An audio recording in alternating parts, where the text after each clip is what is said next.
So, hello guys, what's up? It's me again, si Mima Alicia nyo at nagbabalik ulit para sa ating panibagong video. So, napakainit po ng tensyon at ng politika mga minamahal doon sa Davao. At according sa aking information na nakalap, A1 sources to mga minamahal na meron pong nilulutong hindi magandang plano or sa madaling sabi, execution. Dito nga po sa mga Nograles.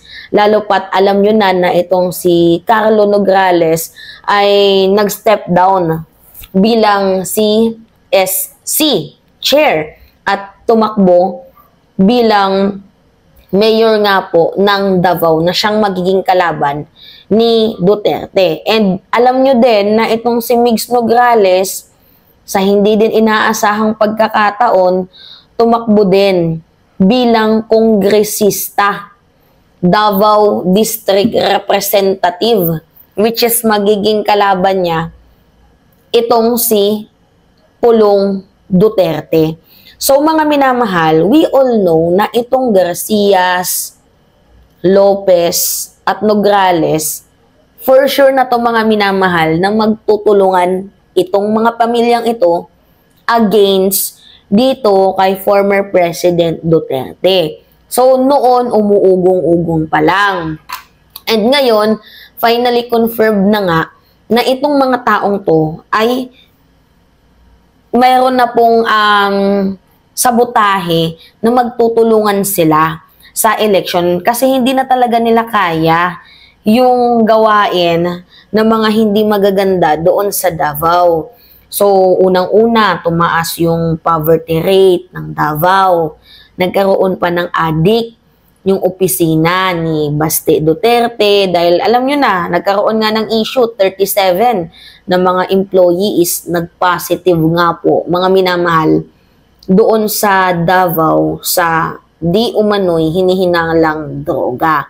So, ayaw na po maulit yun ng mga taga Davao. So, although malakas po yung laban ni Duterte dito, pero naging threat po sa kanila ngayon yung Nograles. So, dahil naging threat, mga minamahal, ang Nograles dito sa mga Duterte dahil may possibility nga po mga minamahal na manalo itong mga Nograles dahil nga po sa cooperation din ng mga leader noon na naghari doon sa Davao, which is yung Lopez at mga Garcia, mukhang may possibility nga na matalo itong si former President Duterte bilang isang mayor ng Davao. May possibility na manalo, may possibility din na matalo. Pero ngayon nga po na they are facing the hard times, mga minamahal. Ano ba yung hard times? Kumbaga, medyo nahihirapan silang kumilos dahil even the people of Davao is awake na sa mga kabulastugan nila, yung issue sa flood control, issue sa corruption, dahil nga po sila ay mulat na at hindi na muling pipikit pa sa mga kagaguhan ng mga yan, ay mukhang natitreten sila dahil nalabas na nga po yung baho nila, mga minamahal. At aminado din naman dyan si tawag dito, si Salvador Panelo na kapag si Baste ang tumakbo as a mayor ng Davao, ay posible nga talaga siyang matalo. Pero nang dahil si Duterte, malaking threat pa din ito sa tatlong pamilya. So ngayon nga po guys, according to my inside sources and A1 sources mga minamahal, nababalita na mukhang magkakaroon ng di umano'y execution sa mga Nograles dyan sa Davao. Kasi ayaw po talaga nilang bitawan yung politika dyan sa Davao, which is yun po yung hindi ko makuha. Ano yung punto, bakit hindi nila maiwan yung politika sa Davao na in the first place, naging mayor ka na sa napakatagal na panahon. Diba mga minamahal, naging mayor na siya sa napakahaba at napakatagal na panahon. Pangalawa dito, bukod sa naging mayor ka na, naging congressman ka din. At bukod sa naging congressman, nakamit mo na yung pinakamataas na posisyon, which is yung presidente. So ano pa ba? Bakit kailangan mo pang tumakbo? In the first place, ugod-ugod ka na, nagkakakoma ka na, minsan tinetherapy ka na, diba? Hindi ka na nakakapagsalita ng maayos. So bakit kailangan mo pang tumakbo dyan sa Davao?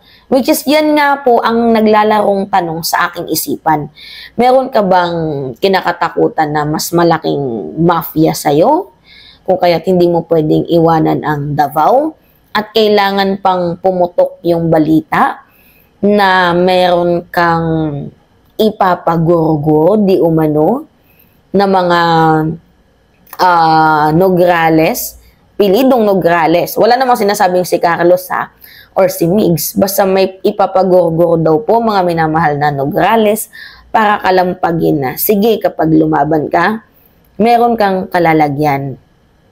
Kung totoo man po, yung balitang yun mga minamahal, dapat mag-ingat itong mga Nograles sa mga lakad nila former President Duterte. Lalo pat iba din to maglaro sa politika. Napakadumi, mga minamahal. Napakadumi talaga nung presidente nga, ang baboy, 'di ba? Ang baboy nilang maglaro ng politika.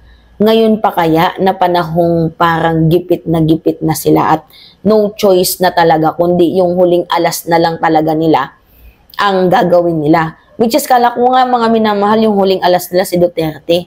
Ang huling alas pala nila is ganunan pa din. Wala na ba kayong matinong paraan? 'Di ba? Kung hindi nyo kaya, ganun ninyo. Dahil ayaw nyong mawala sa inyo yung kapangyarihan ninyo. Hindi ko lang talaga magets mga minamahal na bakit kailangang gawin yung mga bagay na yun. 'Di ba?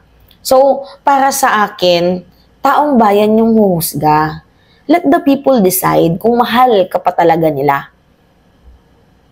Taong bayan ang magdedesisyon kung gusto ka pa nila bilang alkalde dyan sa Davao. Hindi yung ikaw yung magdidikta na dapat ikaw palagi ang panalo. Kasi sa buhay, mga minamahal, laging may panalo, laging may talo. So, accept the fact if twilight na nga yung mga panahon mo dyan sa Davao. Kasi yan po yung describe sa kanya, mga minamahal. Twilight na parang palubog na yung political career niya. Kung kaya't gumagawa ng issue itong si former President Duterte na parang kaawaan siya kaya nagsasakit-sakitan, 'di ba? Which is hindi na uubra sa taong bayan yung pagsasakit-sakitan mo na yan.